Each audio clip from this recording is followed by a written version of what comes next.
Good afternoon, everybody. Thank you for coming again. Today I'm joined by the Chancellor of the Exchequer, Rishi Sunak, and Jenny Harries, Deputy Chief Medical Officer. Yesterday I set out the ambition of this government to turn the tide against coronavirus within 3 months, and I want to repeat that determination today. We're going to do it with testing, we're going to do it with new medicines and new digital technology that will help us to see the disease as it is transmitted, and thereby, by illuminating it, to stamp it out. And above all, now we're going to defeat this disease with a huge national effort to slow the spread by reducing unnecessary social contact. And I want to thank everybody for following the guidance we issued on Monday to stay at home for 7 days if you think you have the symptoms, for 14 days if anyone in your household has either of the symptoms, a new continuous cough or a high temperature, to avoid pubs, bars, clubs and restaurants, to work from home if at all possible.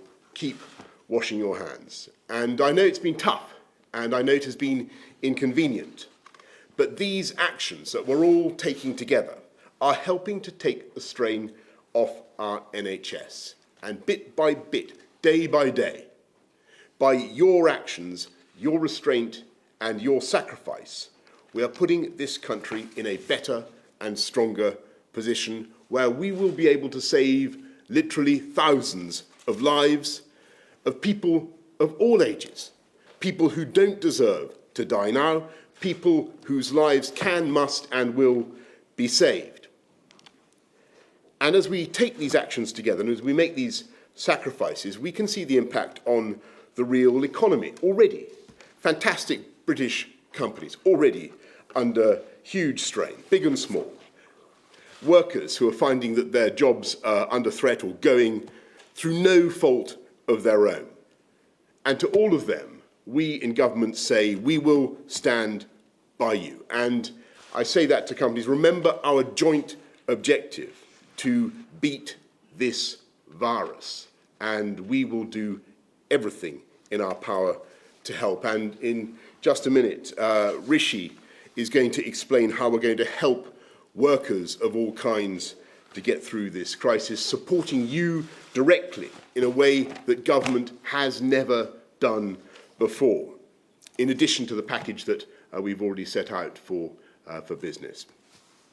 And of course, these measures are intended, these steps that we're taking are intended to be temporary. And of course, I am confident that in time the UK economy is going to bounce back. Of course it is, but I must be absolutely clear with you. The speed of our eventual recovery depends entirely on our ability, our collective ability, to get on top of the virus now. And that means we have to take the next steps on scientific advice, and following our plan, we are strengthening the measures announced on Monday, which you will remember. And already people have made a huge effort to comply with those measures for avoiding unnecessary social contact, but we need now to push down further on that curve of transmission between us. And so, following agreement between all the 4 nations of the United Kingdom, all the devolved administrations, we are collectively telling cafes, pubs, bars and restaurants to close tonight as soon as they reasonably can, and not to open tomorrow. Though, to be clear, they can continue to provide take-out services. We're also telling nightclubs, theatres, cinemas, gyms and leisure centres to close on the same timescale. Now, these are places where people come together, and indeed the whole purpose, in many cases, of these businesses is to bring people together. But the sad thing is, I'm afraid, today, for now, at least physically, we need to keep people apart. And I want to stress that we will review the situation each month to see if we can relax any of these measures. And listening to what I have just said, some people may, of course, be tempted to go out tonight. And I say to you, please don't. You may think that you're invincible, but there is no guarantee that you will get mild symptoms, and you can still be a carrier of the disease and pass it on to others. So that's why, as far as possible, we want you to stay at home. That's how we can protect our NHS and save lives. I know, to repeat, I know how difficult this is and how it seems to go against the freedom-loving instincts of the British people. And I also know how much right now workers and business deserve the financial reassurance that we are giving them. But we will get through this. We will get through it together, and we will beat this virus. And to ram that point home, the more effectively we follow the advice that we are given, the faster this country will stage both a medical and an economic recovery in full. Thank you all very much. I'm going to pass now to Rishi, who's going to explain explain the financial support for workers. Thank you, Prime Minister. Good afternoon. The economic intervention that I'm announcing today is unprecedented in the history of the British state. Combined with our previous announcements on public services and business support, our planned economic response will be one of the most comprehensive in the world. Let me speak directly to people's concerns. I know that people are worried about losing their jobs, about not being able to pay the rent or mortgage, about not having enough set by for food and bills. I know that some people in the last few days have already lost their jobs. To all those at home right now, anxious about the days ahead, I say this: you will not face this alone. But getting through this will require a collective national effort with a role for everyone to play: people, businesses, government. It's on all of us. To meet our commitment to that effort, I am today announcing a combination of measures unprecedented for a government of this nation. Our plan for people's jobs and incomes will protect people's jobs, offer more generous support to those who are without employment, strengthen the safety net for those who work for themselves, and help people stay in their homes. The first part of our plan is to protect people's jobs. This week, the government has taken unprecedented steps to fight the coronavirus. We have closed schools. We have told people to stay at home to prevent the spread of infection. We are now closing shops, restaurants, bars. Those steps are necessary to save lives. But we don't do this lightly. We know these measures will have a significant economic impact. I have a responsibility to make sure that we protect as far as possible people's jobs and incomes. Today, I can announce that for the first time in our history, the government is going to step in and help to pay people's wages. We're setting up a new coronavirus job retention scheme. Any employer in the country, small or large, charitable or non-profit, will be eligible for the scheme.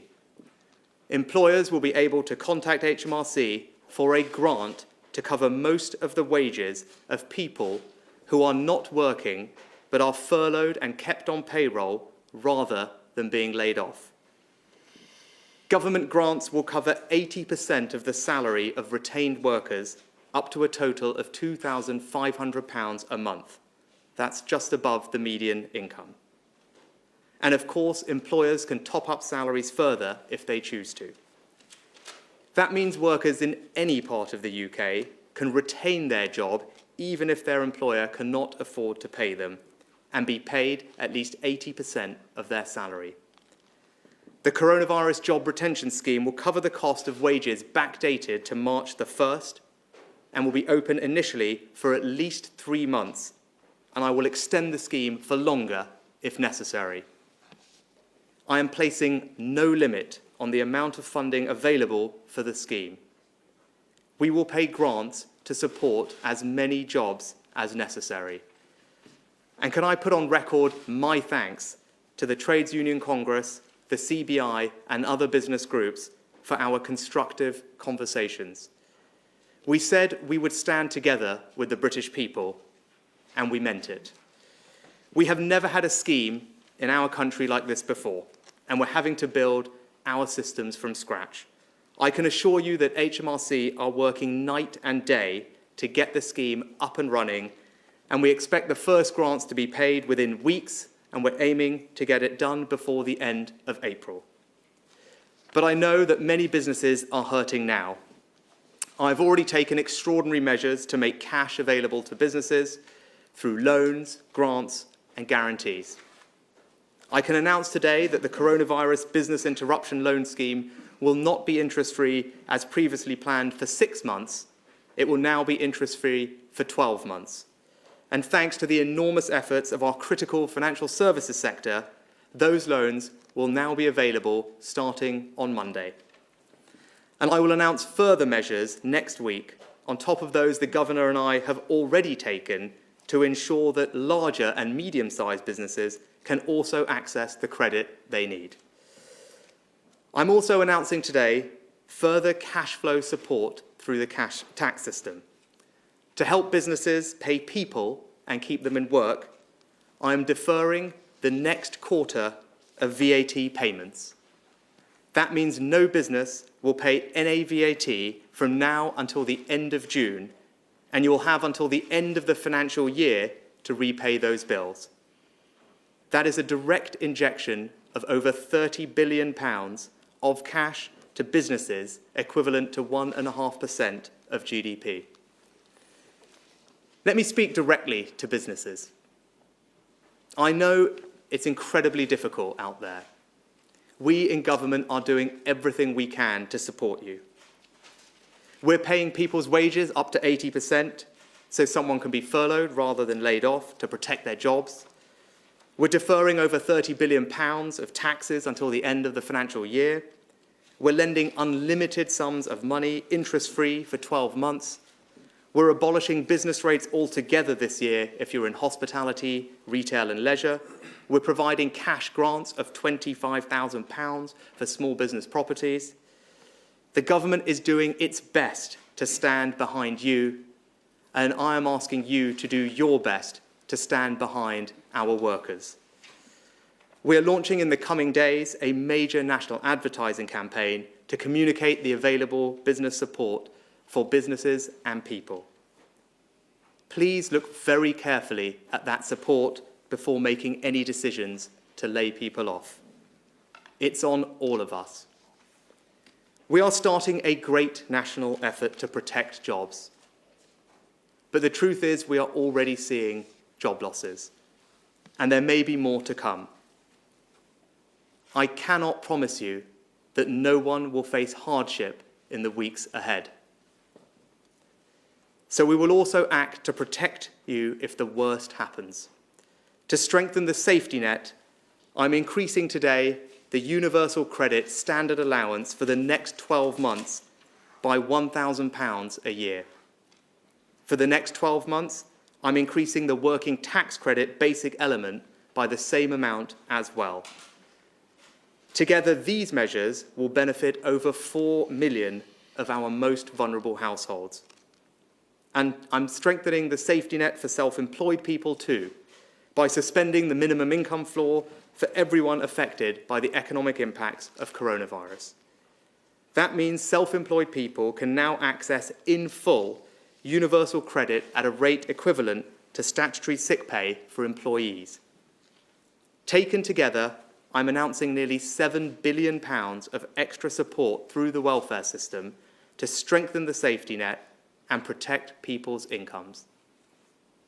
And to support the self-employed through the tax system, I'm also announcing today that the next self-assessment payments will be deferred to January 2021. As well as keeping people in work and supporting those who lose their jobs or work for themselves, our plan for jobs and incomes will help keep a roof over your head.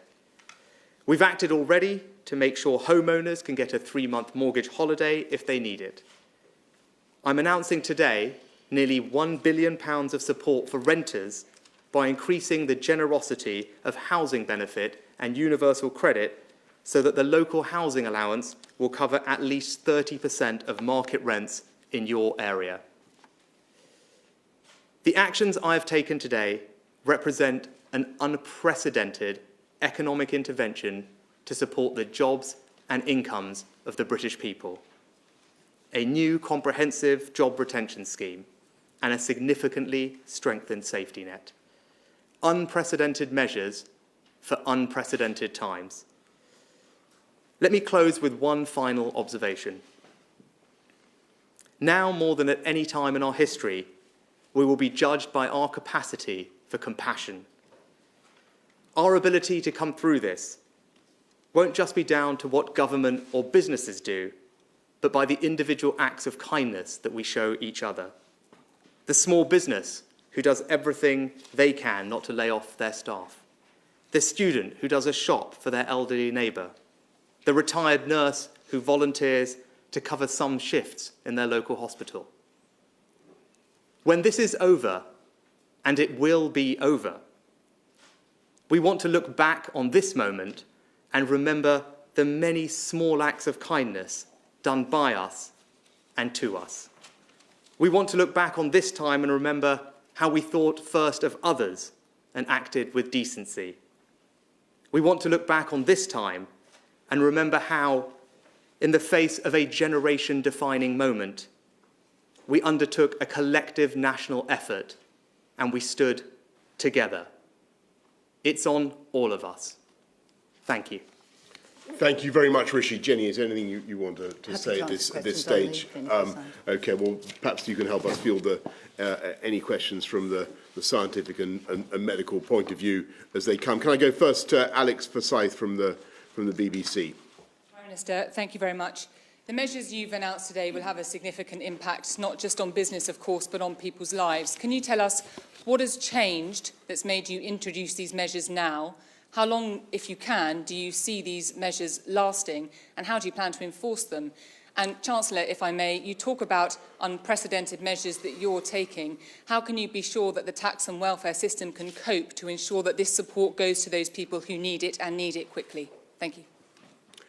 Thanks. Well, Alex, what we're doing today is really enforcing what we set out in the fourth part of our advice on Monday. I think people made a huge effort in the last 4 or 5 days to comply. We saw big reductions in people attending some pubs, a lot of pubs across the country. A lot of effort was made by people to reduce unnecessary social contact, as we said. But it was becoming clear that in order to drive that curve down, to reduce the unnecessary social gatherings by 75%, which is what the science tells us we need to do to have an impact on that curve, then we need now to be making it absolutely clear that we're going to enforce these closures, and so that's the pubs, bars, clubs, and so on that I mentioned, in addition to gyms, leisure centres, and so on.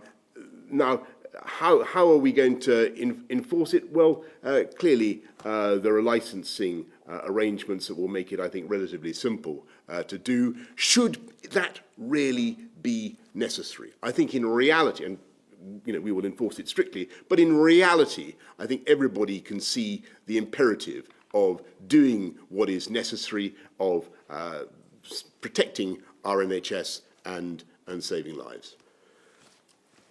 Rishi. Alex, you're absolutely right to ask the question. I think when I was here earlier, I said it's all very well. It's easy for me to stand here and announce things, but I want to make sure that the help I'm announcing can get to the people that we want to benefit from it. And so that's why, as we've thought about what we're doing, there are various ways you can design job support schemes, and there are various ways that we can get extra money into our welfare system to strengthen the safety net.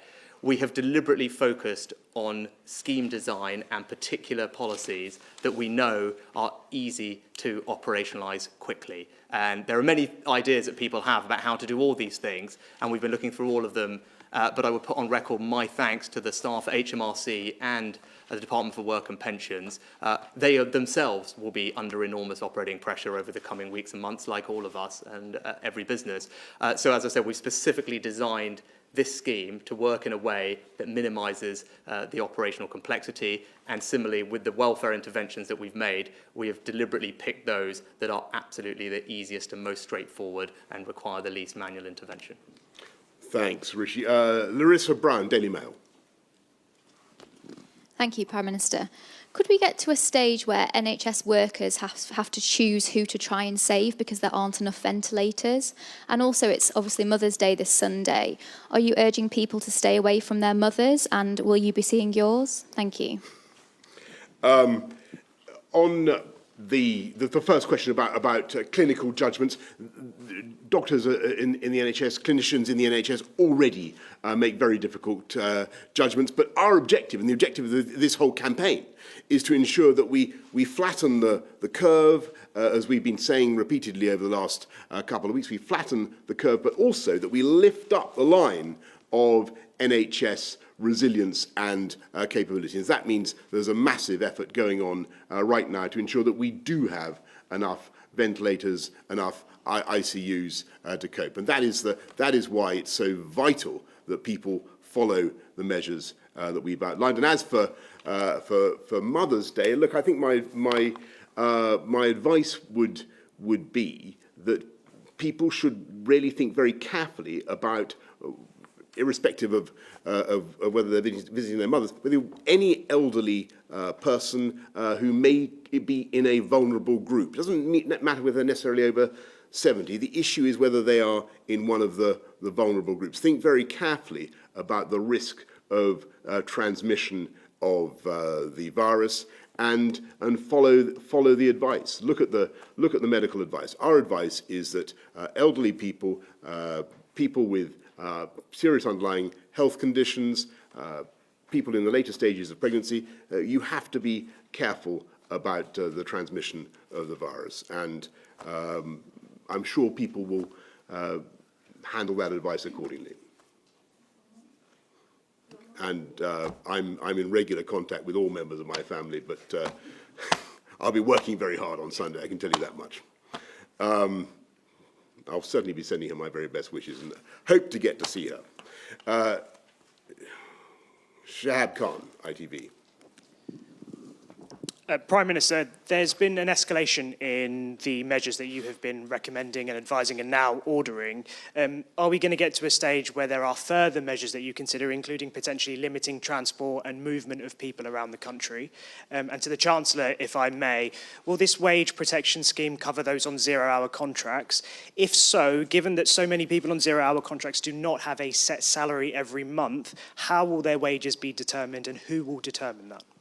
Yeah, look, Shab, on transport, I don't know whether you were here yesterday. Transport is fundamental to our ability to deliver vital public services. I was pretty clear that we don't want, for instance, to immobilise the tube or our major transport networks. You know, it's just too important for the delivery of crucial public services.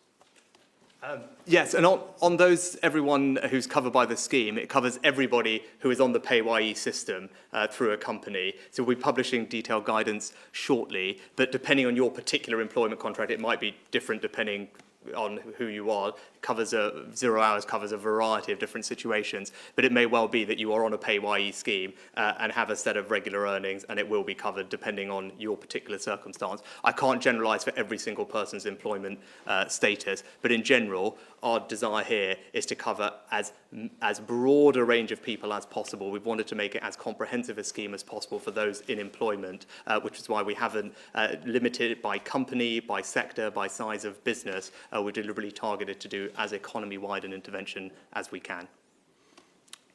Sam Coates, Sky News. Sam Coates, Sky News. Chancellor, you've announced an extraordinarily large package today. Do you have any sense of how much it'll cost per month? And presumably it'll be funded by borrowing.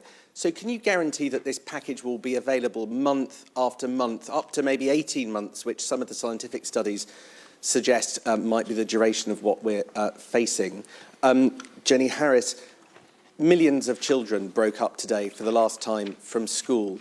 Could you just be crystal clear about what children should and shouldn't do from Monday? Can they go to the park, go to the playground, have play dates with their friends? I know there's a lot of confusion out there.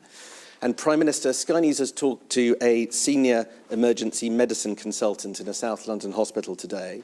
He's just warning about the dangers ahead, the fact that they're not set up for the huge numbers of ventilators needed, the disbelief they feel at the queues outside supermarket with people too close together and calling for more lockdown, and warning that we could be in a situation worse than Italy, and upset at what they call the falsely placed sense of optimism they see amongst some politicians. What is your message to that, Doctor?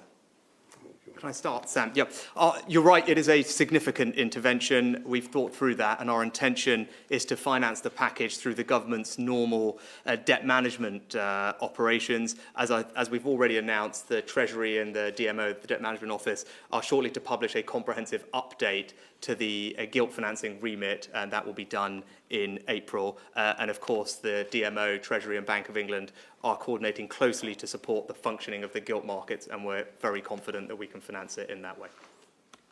So I've got a very simple answer to that. I think there should be some guidance published today from the Department for Education, which has had clinical and scientific input. The basic strand running through all of these measures is about social distancing and reducing the totality of our social interactions. That applies to children just as it does to the rest of us. But also there is a balance there between maintaining physical and mental well-being when we're going through what will be, for all of us, quite a stressful period. So for children who are at home, a family or a household group usually has the same sort of exposure risk. So put nicely, that just means it's okay for them to play together usually in their own home environment, kick a ball around in the garden if they have one. We're not saying don't go outside, but we are saying if you go outside, go in a way which reduces your social contact. So clearly for children, there is a safety issue here and a safeguarding one. We don't want to suggest every small child should go off in a solitary walk across the park. That would not be a helpful public health measure. But certainly with appropriate supervision, buddying children, for example, keeping 2 metres apart, off for a bike ride together or something, that is absolutely fine. And in many ways, we would encourage that. But there are some simple principles again around that. You know, make sure you hang on to your own bike, your own equipment or whatever. Wash your hands regularly. If you've got coughs and sneezes, obviously use a tissue. All the things that we've been encouraging people to do. So very much we want children. The weather is getting better. We want children to be exercising, but to do so not in groups. And I think one of the issues is where you have team games, for example. It's not just the team game itself which can be problematic, so I would not encourage those. But it's even, the most important bit also is the social element around it. So if everybody piles up in shared cars, that's not a good thing to do. And if everybody tried, they won't be able to now, but if everybody tried to go to a cafe or restaurant afterwards, that would also not be a good thing to do. So exercising, fine, but cut right down on the social connections.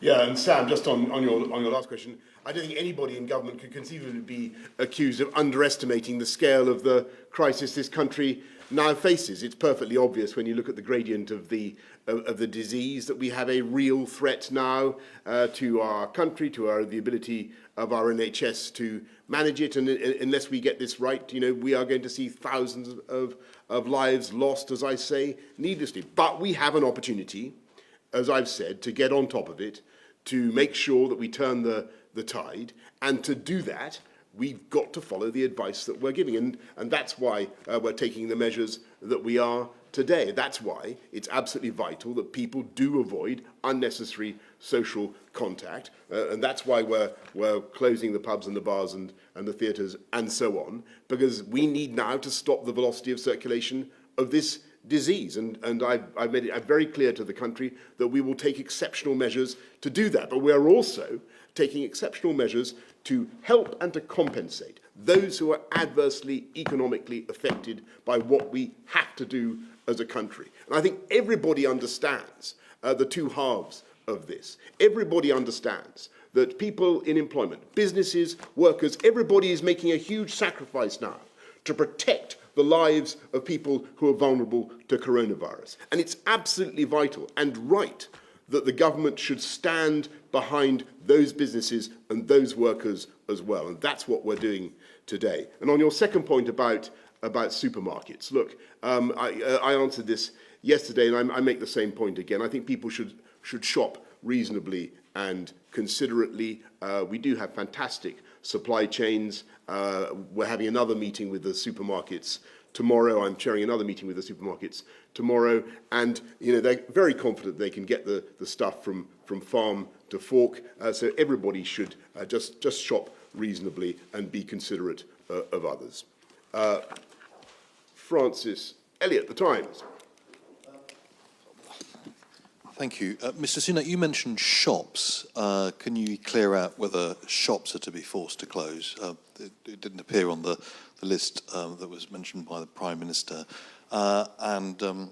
Jenny Harries, could you update us on how we are doing with protective personal equipment? That's obviously something that's deeply concerning. Mr. Johnson, could you just say, in very simple terms, what you think about people who are ignoring the advice? It seems you sort of resisted the temptation yesterday or the invitation to say that they were behaving immoral. Do you not think that if people aren't following these advice, they are actually being immoral?